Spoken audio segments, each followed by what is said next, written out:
Joke time! May dalawang multo na nag-uusap, tanong ng unang multo. Hoy! Pre, bago ka naging multo, ano ikinamatay mo?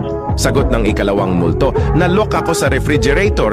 Nung una pa chill-chill lang ako, pero nung tumagal, unti-unti na akong naninigas sa lamig hanggang sa nasuffocate at tuluyan na akong hindi makahinga. Grabeng trahedya naman nangyari sa'yo, Brad. Sagot niya, ikaw ba, pre, ano kinamatay mo? Tanong ng ikalawang multo. Sagot nung isa, inatake ako sa puso, pre. May kabit yung misis ko, pag uwi ko ng bahay may nakita akong pares ng sapatos ng lalaki. Nagmadali ako pumunta ng kwarto ni misis.